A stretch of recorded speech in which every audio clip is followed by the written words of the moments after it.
Greetings, BUSN 1360 Software Apps for Business Students.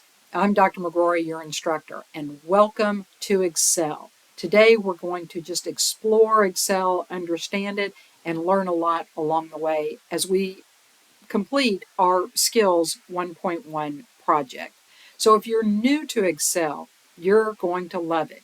Most students tell me that they like the structure that Excel brings, whereas Word can have kind of a looseness to it. It's a very creative tool for designing documents. They like the structure that Excel brings. Some students may already be working with Excel at their job because this is a skill that is in demand. So I think you're going to enjoy learning about that. Let's get started. Now, as you know, I've planned ahead, and I've created my Excel 1 folder, and I've organized my solution file and my Excel start file in this. Let's take a quick look at the solution file. I'm showing you this for two reasons. One is this is a little different than an Excel worksheet would ordinarily print.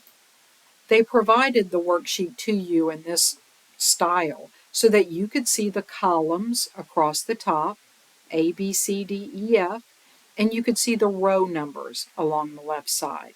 This makes it easy for you to check against your worksheet and say, for example, that H14 should contain the value $630.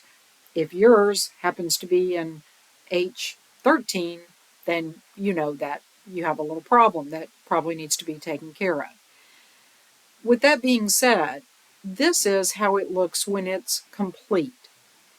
At each step along the way, we may insert a column or a row. If not in this first chapter, we definitely will in future chapters of Excel. And it moves the numbers. So at step 10, it's very possible that one of these numbers is in a different column or a different row. For this reason, it's very important to do quality checks along the way. What do I mean by quality check? Compare your screen to my screen. Make sure that you know in step 3 or step 5 if you made an error, rather than at step 20 when you're ready to submit your work. So this is great. Always explore the solution file so that you have some context. It looks like we have a legal staff billable hours log that we're going to get into. And, this is great. It looks like we have some clients and we have some days of the week. Up here, we probably have some work to do where we're going to have to fill in the rest of this worksheet. I'm going to close this and let's jump in to our Excel workbook. Now, the workbook is the whole file and it contains multiple worksheets. Just like in Excel, when you open a file that has been downloaded from the internet, we must enable editing if we know it's a trustworthy source. This is from SimNet, so I'm going to enable editing. When I open this workbook, the first thing I want to look at is down at the bottom to see how many worksheets are inside the workbook. And I see I have this one for Stevens hours, and I have another one for Jarvis hours. The active worksheet is highlighted in this white color, and you see that it has a bar underneath it also. So this is the worksheet that I'm actively viewing. If I click Jarvis hours, I can see that, first of all, this is now active. It's got the bar underneath it, and it's got the name highlighted in white now. And I've got some work to do, so I'm looking at something very different. I'm going to go back to Stevens hours. I'm going to click to make that active. This is our workbook. So let's check our instructions. I've logged into SimNet. I've got my start file, my solution file. Now I need to do the work so that I can upload it. I'm going to scroll down, and as I look at my case, it looks like I'm working perhaps for a law firm, and there are billable hours that I'm billing to clients. I could be billing even if it's not a law firm, right? We charge clients for different hours that we spend on tasks. And go through and read this, because this is not just work for the sake of work. This is a case-based assignment. There's a business application to this. I will point out down here towards the bottom, it says that the Stevens tab that we just looked at has already been completed, and they've provided it so it can serve as a reference. We see the list of skills, and there's some great things that we're going to learn. I'll point out to you that the skills you're learning are building on what you already know from Microsoft Word. It's just adding things that are very relevant to Excel. For example, you already know a little bit about charts, and we're going to learn a little more about that in Chapter 1 of Excel. You know how to format text in Microsoft Word. Now we're going to learn how to format numbers. We're going to learn some very Excel specific things like how to use the autofill function. We're going to learn about how to reference cells, and there are relative references. Now, just a sneak peek into what that is it means that Excel can understand patterns. Excel is really smart, and you're going to find that if you're doing work and it's part of a very familiar pattern, that Excel will complete that pattern for you if you know how to do the autofill, like we just mentioned. Well, relative references help Excel to automatically adjust different calculations that you're going to do. But you don't always want those adjustments to happen. So sometimes you're going to need to tell Excel, don't make that adjustment, which is what we call an absolute reference. You're going to learn about this, so don't stress. Students tell me they find that Excel is just a big calculator, and so they love the fact that it's doing the work for you.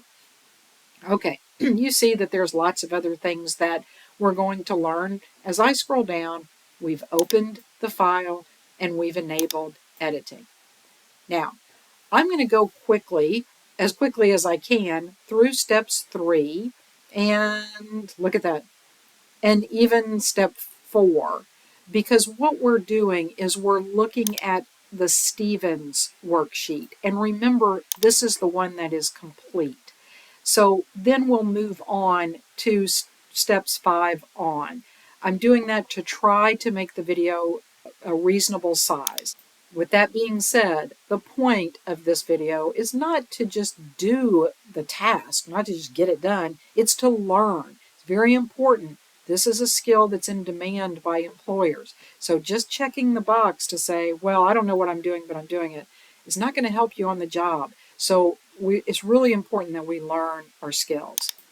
So let's scroll back up to the top and let's kind of get an understanding of what they're wanting us to do in step 3. The first thing I'll point out is that we're going to explore a lot of things in this worksheet. And as we do, it's possible that we could make an accidental change. If we do, undo, right? Ctrl+Z is the same in Excel as it is in Word. And I really want to emphasize that because you're going to make some accidental changes. I'm going to try to help you avoid those, but Ctrl+Z. So they want us to look at the scroll bars, and to notice that they want us to look at cell B2 and how text displays. And then, further with B2, just kind of how we can go in and out of editing mode and how we can format.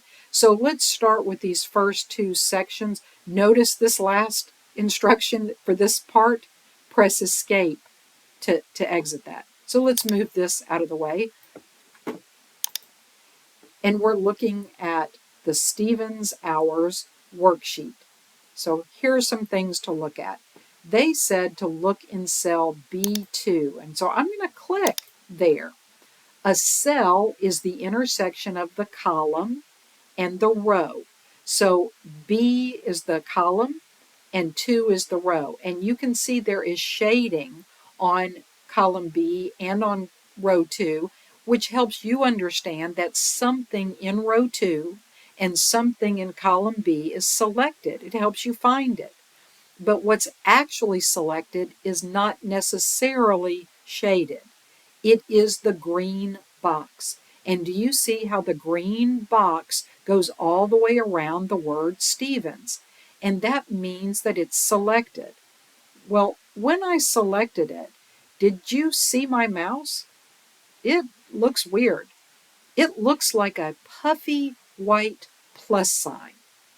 This can be confusing because sometimes you might think, like I'm going to click over here, you might think, well, if I point the top of that plus sign, but in fact, the active part of the mouse is the center of the plus sign. So put the center of your plus sign on the center of cell B2 and click. Move that mouse away. The green box goes all the way around Stevens. When I move my mouse back up here, you can see that it kind of flashes a new shape that's a little familiar to us from studying Microsoft Word. Do you remember four-sided arrow? This is a shape that you will see whenever you put the mouse on the edge of that green selection area. Now, be careful because if you put it over this corner, you'll get a different shape. You'll get thin black plus sign. So the mouse is telling us stuff already. It's telling us about the functions that we have. Puffy white is the selecting mouse. You click to select. Go back to Stevens. Four-sided arrow means that we can move, and it's a common mistake because moving just a little up is puffy white, a little down is four-sided arrow. So what happens if I am trying to select, but by accident I get four-sided arrow and I drag? I will move that value. Oops. And when I make a mistake, Ctrl Z. So that's a common mistake, and I wanted to help you with that. I've clicked in cell B2, and I verify that by looking at the selector box, by looking at the column, and by looking at the row. But I also want you to see up here at the top that there's this B2 in this box. And when I put my mouse on top of that box, it changed again. And it changed into something you're familiar with, the I-beam, which means click to type. So I'm going to click there. And notice that B2 is selected. When that is selected, it means that if I type, it will replace what's there with what I type. But it's telling me that B2 is the name of that cell. Well, all cells start with the column and then a number. So if I was to type another cell name, what about Z? Because we see the alphabets going across, right? Z, A, B, C, but I don't see Z on my screen. But I'm going to type Z1, no spaces. And whenever we finish typing in any kind of box in Excel, press your Enter key. Well, look at that. It says Z1, and it moved to Z1. And I wanted you to see this part of the spreadsheet because I wanted you to see what's happening. Once I get to the end, column Z, the columns then begin to be called AA, AB, and I can use my arrow keys, you're familiar with that, to see that I have a lot of columns, and this is the general form that they're in. I also have many, many rows, over 1 million. Isn't that something? So what if I typed, I'm going to click in my name box, and A, B, A, G. I mean, this goes on. There's, ZA. I'm right, because we're going to go all the way through the Z's and start over. And in fact, we'll even get into 3 letters with columns. But what if I typed ZA and then I type 1 million, which is 1, 0, 0, 0, 0, 0, 0. and I'm going to press my enter key. Wow, look, look at, and like I said, there's more columns and there's more rows. And sometimes if you accidentally move to a place of your workbook like this, and you feel that, what happened? Where did the data go? You already have the tool to get back to home, because there's no place like home. So Control Home will always take you to cell A1, just like in Word it always took you to the top of the document. So we're just looking a little bit. Click again in cell B2 like they asked us to do. And this cell is text. It's aligned to the left, which is a default for text. What they want you to notice is how this text is formatted here.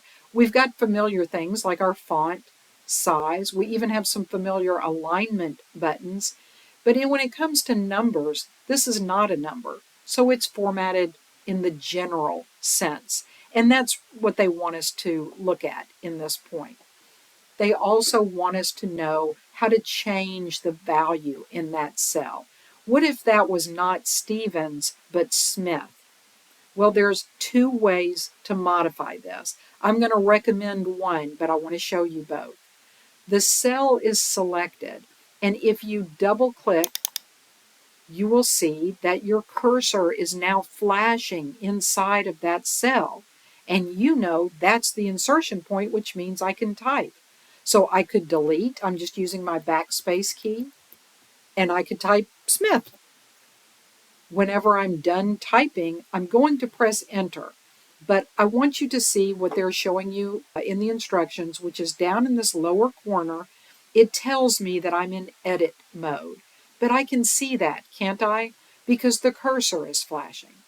When I finish typing, always in Excel, you have to tell Excel I'm finished typing. So just press the enter key to finish.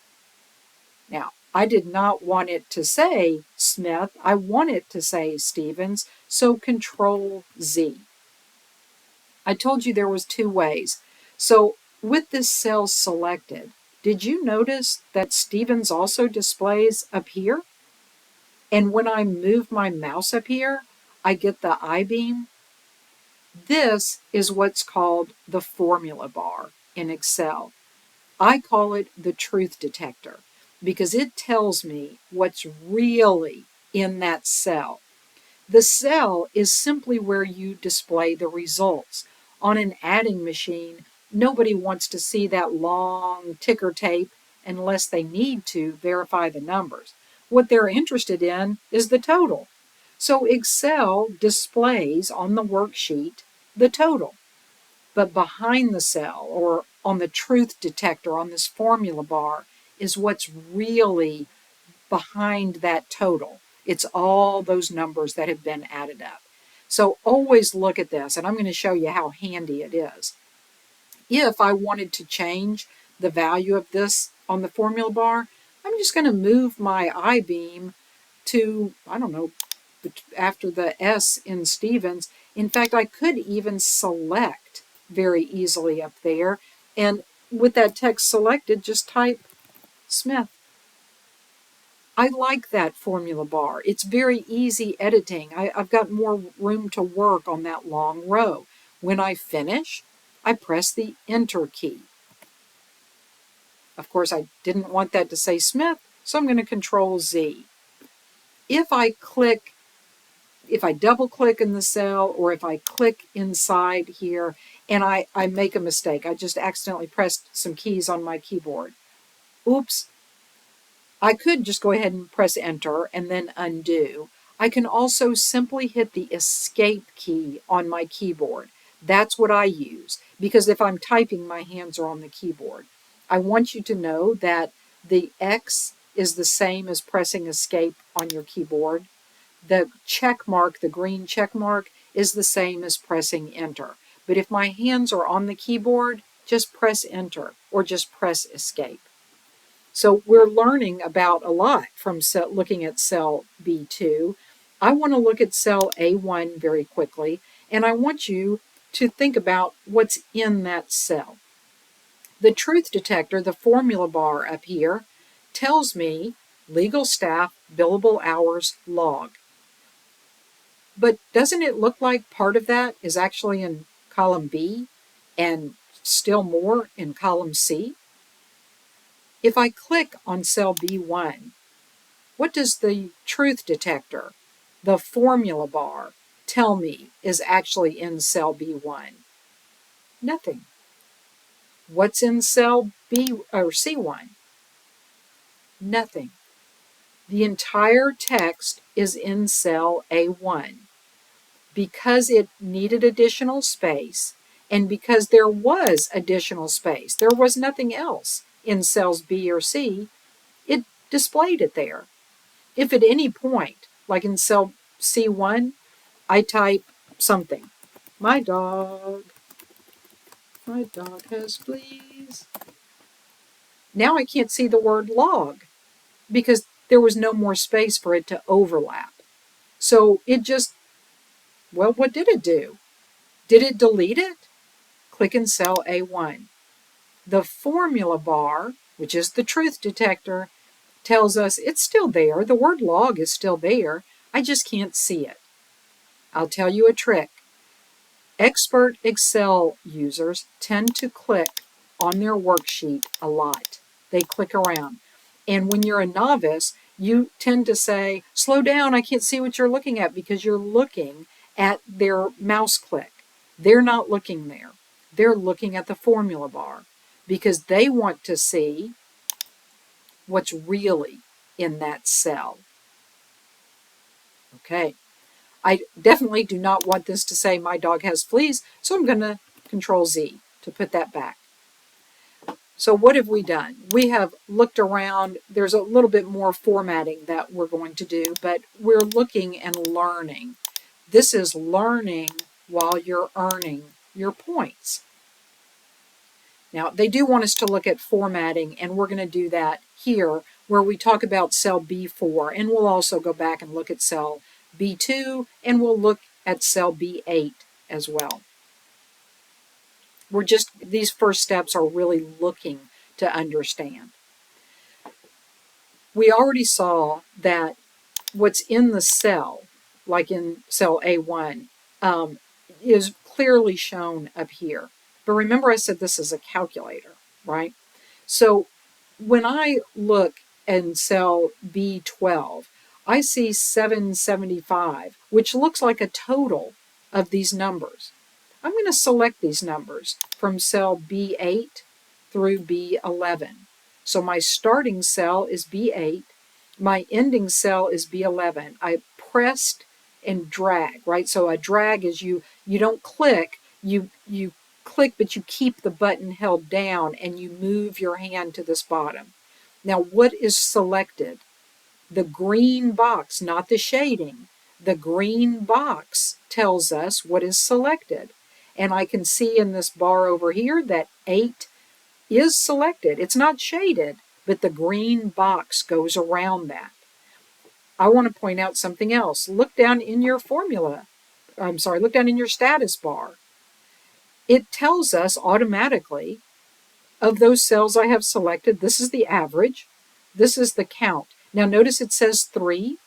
That's because I have 4 cells selected, but only 3 have values in them.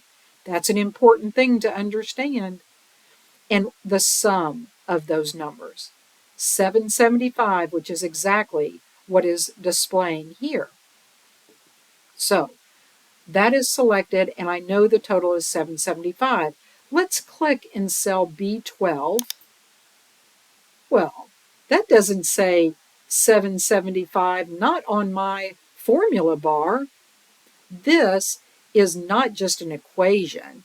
It's not just a formula. It includes a little programming word called a function. A function, which is called sum, is something we use a lot. And when you want to explain to it, what are you supposed to sum, you put that inside of parentheses. So it's summing cells B8. You see the colon there, and that means through. cell B8 through B11. We refer to this as a range of cells.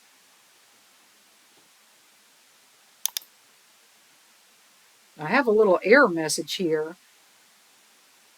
Oh, it says the formula in this cell, and I just clicked over to cell C12, refers to a range that has an additional number adjacent to it. It's trying to tell me I might have made a mistake. Well, what is that additional number? It's the date. The date is the number. Let's click on the number. I'm going to click on cell C7. Well, that's a number, but it's a specially formatted number because it's a date. If I look up here, and this is what they want us to look at next, do you see that that says date? There are many different types of formats here, especially for numbers. Our text is not a number, so it's formatted as a general item. You can also format it as text. But if you click on Stevens again, you'll see that it's formatted as general. This, I want out of this, I can either click the arrow or escape. Remember that escape key. This was formatted as a date. If I click on Stevens, well, that's text. It said I'm just going to generally format that. What about, we said cell B8. Okay, that's interesting. Look at that number, 3.50. It's formatted in a very special way. And in my formula bar, I can see there's no zero. That's part of the formatting, which clearly says to display 2 decimals. I see that from cell B10, which is the number 2, with 2 decimals.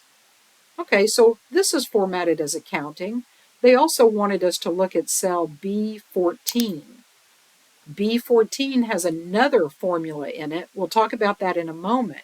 But it has formatting that includes a $sign. Well, when I look up here at the top, it says this is the accounting style, and it is. They tend to have the $sign far over to the left. But wait a minute. Cell B8 was also accounting style, and there was no $sign. Well, what they want us to look at is that in addition to formatting our numbers, there are styles, just like in Word, that we can apply. If I click on, you see I'm on the Home tab, if I click on Cell Styles, I see a border drawn around this first custom style. And so they have chosen to make this a comma style. And the comma style does not use that $sign. So they've applied that style. You could certainly experiment with some of these other styles. And as I hover over them, you can see them being applied to that cell. There are comma styles down here that we could apply. This one rounds the number from 3.5, oops, it did there, to 4. Okay, I'm not changing anything. Remember, we're just looking, so I'm going to press Escape. Now, in contrast, so that's the accounting style. In contrast, this is really more of a true accounting style. But if I select this and I go to Cell Styles, now I can see they have a custom style. Again, I see this box drawn around this that tells me about that style. So we're just looking at numbers and we're looking at what's in the cell. So in order to understand what's in cell B14, you have to really accept how much Excel loves patterns. So let's think about some of the patterns that you can see here. Well, I know the date is going across the top. If this is a date, Excel understands patterns for dates. It understands that August 2nd comes after August 1st, and August 3rd, and 4th, and 5th, and 6th. And how do we find those patterns? How do we let Excel, apply those patterns? When we select the cell, and normally you're going to select at least 3 cells to make this work. So press and drag. See how I have 3 cells? 3 is a pattern. So I have cell B7 selected. It's not shaded, but it is selected. And I have cells C7 and D7. And we talked about the puffy white plus sign, which is our selecting mouse. We talked about 4-sided arrow. But if you move that mouse ever so slightly where it's over the notch, I'm going to move my mouse away, and in the video I'm going to highlight that notch. That is a very specific thing called the fill handle. And when I have my mouse exactly on top of it, I have thin black plus sign, which is like super powerful.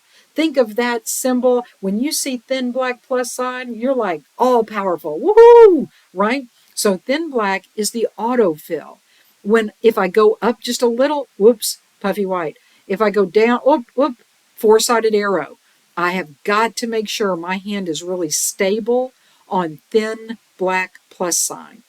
Press and drag, and you can see a little tooltip that's showing on my screen that is telling me, oh, I see the pattern. Now, I know that that's already filled in there, but that's how they did it. That's a pattern. Now let's look at the next pattern. Down here in total billable hours, this is a program that sums. It's called a function, and it's summing cells B8 through B11. Well, what am I going to sum when I get to this next column? I'm going to sum C8, as you can see, through C11, and then D8 through D11. And then, isn't this a pattern? E8 through E11. And I think Excel understands that pattern. So when they entered this formula, sum, this is the function, B8 through B11, when they used the fill handle to copy that, and I'm just repeating what they've done. I'm going to click away so you can see it, put it in there. It saw that pattern and it modified that formula, that function, so that it would sum what was in that column, the exact same range of cells. It saw that pattern. Right now, do not stress about this. You are just seeing that Excel likes patterns. You're going to use this later, but you're going to understand it. I'm going to go over it. So do not stress.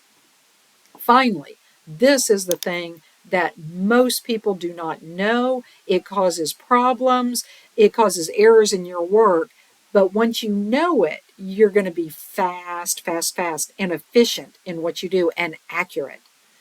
When I click inside of B14, I need to better understand what's going on here. B12, what that says is take the value that's in B12, which is 775. Now that's my total billable hours per day, right? And I'm trying to find out what is the daily bill to the client. Well, it's the hours, 775, times the rate. Isn't that what's in B4? If you have trouble seeing that, and we do, when we work with Excel spreadsheets, we need help seeing it. You can edit the field to help you see, but you don't want to make any changes.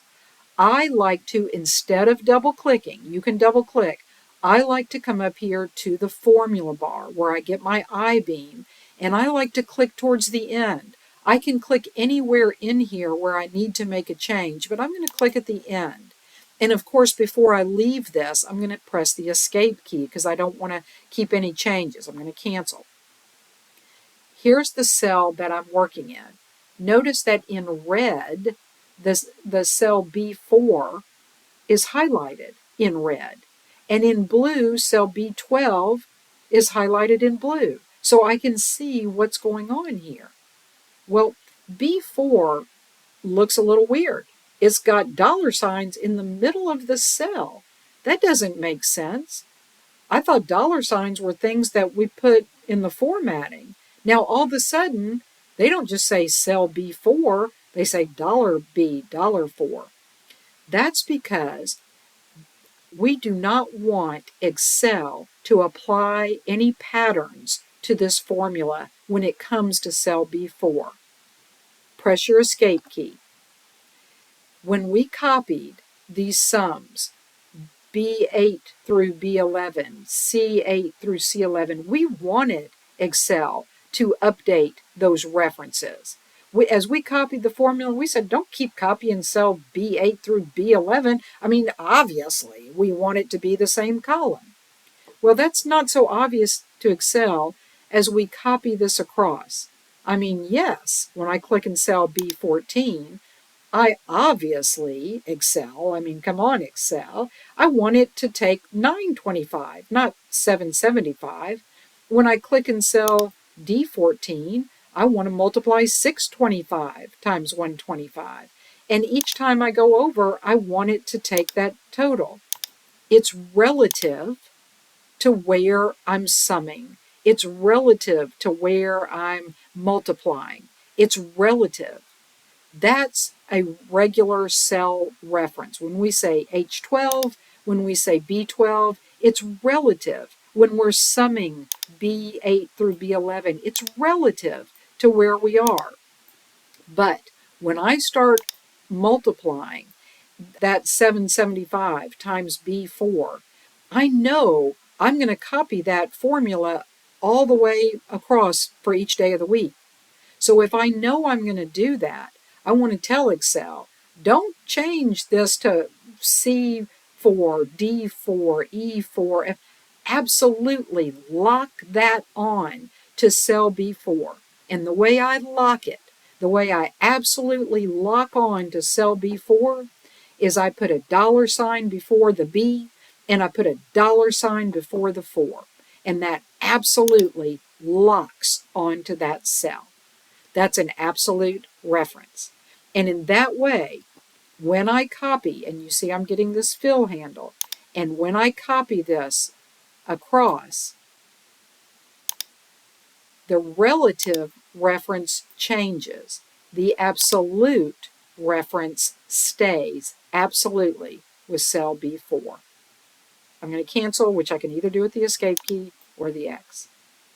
Is it making sense? All right. Let's look at our instructions. We've done a lot of this. We've looked at the number format. We looked at cell styles. We looked at cell 8 and again these cell styles. We looked specifically at the accounting format. And we looked at dates and the date format. They wanted us to double click in cell B14 and we did that looking at absolute and relative references, and we saw how the colors matched the cell that it was looking for. And again, your absolute reference is here. Here's why I'm going through this, even though there's no changes. And you see escape just to make sure, you didn't mess anything up. You can click these, but unless you understand it, it's not going to make sense, okay? So let's try to finish this step, this double click cell B12. Oh, we did this, and we looked at the summing function for Sunday in each one. We looked at how it added things up. But we understand that, folks, this is how we describe a range. What does this mean? B8 colon B11. That's the 2 dots, not the comma, the 2 dots. It means B8, B9, B10, and B11. B8 through B11 is how we say that. So we looked at that. And we understand that. We're going to start applying these skills in just a moment. We're going to press the escape key to exit. We saw that and we canceled. Tabbing and arrowing through our spreadsheets. Let's look at that quickly and then we'll do this last step. So just to make sure we understand, if I click on a cell and I press the enter key, it finishes the typing, but it also moves down one cell. Okay, it finishes any editing I'm doing in that cell and it moves down. If I tab, I move across. If I'm entering all the hours for Hudson, I don't want to hit my enter key because it moves down a cell. If I'm entering the data for Hudson, I'm going to type 350 and tab. I'm going to type 3.50 is what I'm saying in tab. 3.50, right? I could just copy all that, but that's how I would use my tab key. If I instead am entering all the numbers for Sunday, I'm going to type 3.50, enter. Oh, they haven't given me Smith yet, enter. Arturo, 2. Proctor, 2.25. Okay, so enter versus tab. Arrow keys also work. Forwards, backwards, up, and down. In Word, you learned that if you use the Shift key, that you can select. Still works here. Shift and your arrow keys. And in fact, click, Shift, click. Those tools that you learned in Microsoft Word still apply here. So they work very well. I'm going to give you one more. I want you to click, well, we talked about Ctrl+Home, so we know that works as well. And I want you to click in cell A1, and I want you to now, instead of Shift, I want you to press Control and the down arrow. It didn't select, but it moved. It moved from A1, where there was data, through all the cells with data until it said, oh, I got to stop here because the next cell doesn't have any data. Press Control down arrow again. It jumped over those cells with no data until it found a cell with some data in it. And it said, oh, okay, I'm going to stop here. You said, no, Control down arrow again. It said, I'm going to through all the data and I'm going to stop because, again, I see a gap. And I'm going to stop whenever I see a gap. Control down arrow again. It jumped the gap. Control down arrow.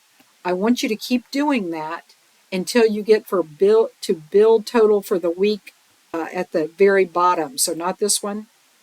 Control. You see how I'm doing that?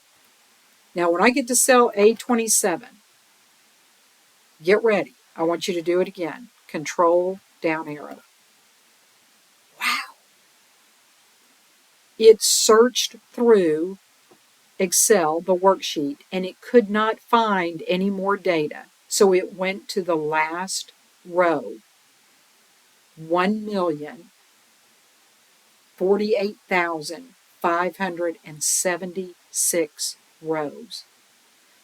First of all, that's a lot of rows, and I wanted to point that out. But second of all, sometimes this happens by accident. If you get lost, there's no place like home. Control home. If your data seems to suddenly go away, Control home. If all of a sudden your row numbers look weird, it's not 1, 2, 3 anymore, Control home. Will it do it to the right? Now we know there's no data to the right.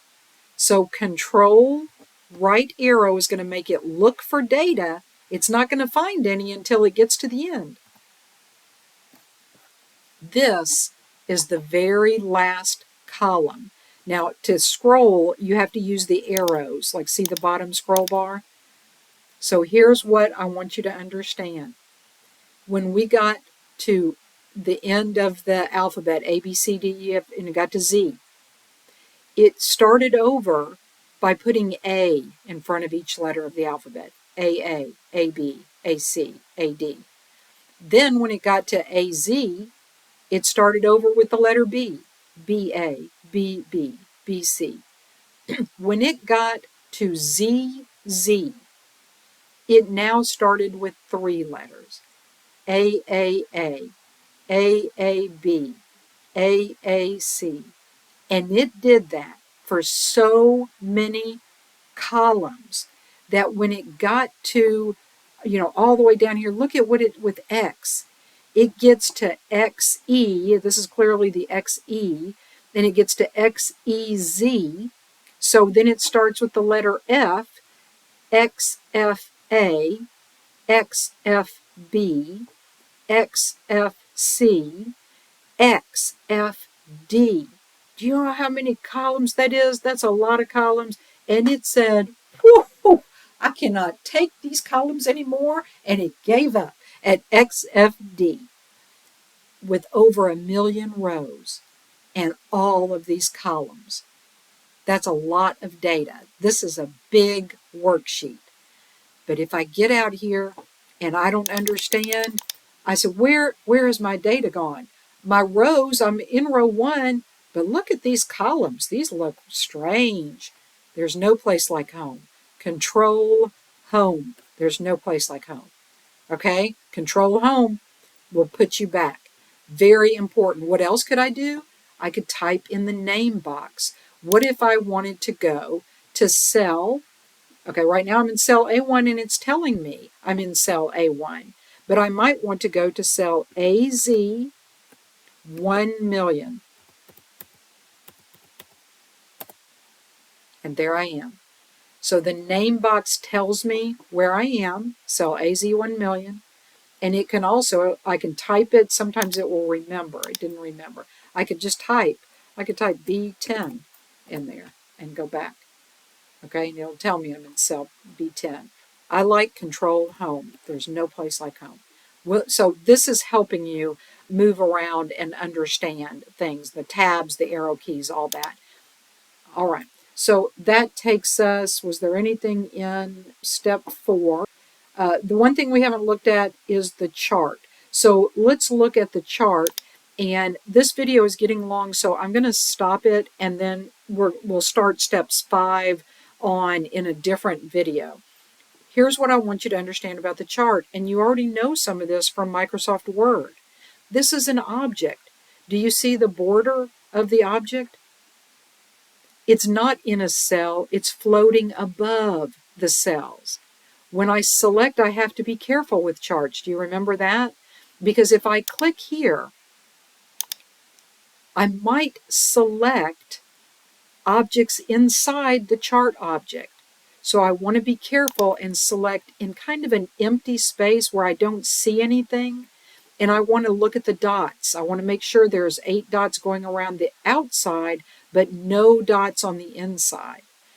If I move my, anytime I see this 4-sided arrow, which I can get if I move over the edge also, remember I can move this. See how it's floating on top? Okay. I'm going to let go Control Z, so I move it back. Remember that with our chart, in any of our objects, we had these menus to the side. We click the button once to display what we can do. We click it again to make it go away. And here's what they want us to see with the chart. The chart takes this data. Do you see how it's highlighted now, just like our formulas were? I have the chart selected, and it's telling me, here's the data that I'm using. And sure enough, see Hudson, Smith, Arturo, and Proctor? That's part of the legend down here. And here's the numbers, and they're all selected. And look how much easier the graph lets us see. Which day did I work the most on the Smith account? That was on Saturday. See the big orange space? And if you're colorblind, I apologize. There are ways with these graphs where you can do hash marks, which for all of us, if you're going to put this on a copier that does not copy colors, you're going to lose all these colors. So you need to, apply things like those cross-hatching marks, things like that. But this is the one for Smith. And I can see that every day I worked on Proctor, which is the light blue that's at the top of every single one of these bars. I can analyze this quickly, and that's one of our skills that we're applying in this chapter.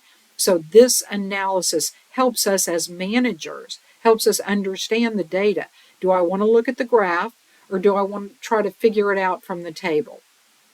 I need both, because I need the numbers, I need the details, but this is going to give me very quick information. Click away so that that object is not selected. So, we have finished Stevens.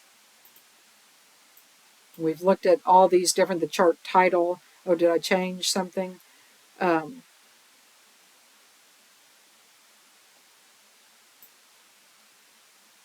Okay, the chart title is correct. I'm just making sure I didn't miss anything. For steps 1 through 4, there were no changes to this document. So I have not saved, and if you have not saved, I think that's great. Here's what I'm going to do. I'm going to close that. Do I want to save? No, because I was not supposed to make any changes. Starting with step 5, we're going to start to make changes. So when I reopen this, Now see, I must have saved because it did not ask me to enable editing. So I'm going to give you one more little tip and then we'll catch up in the next video. Let me go back to Chrome. Let me bring this back over. If you mess up, and you've probably figured this out by now, you see where it says reset progress. You can reset your progress and start over. That clears the check boxes.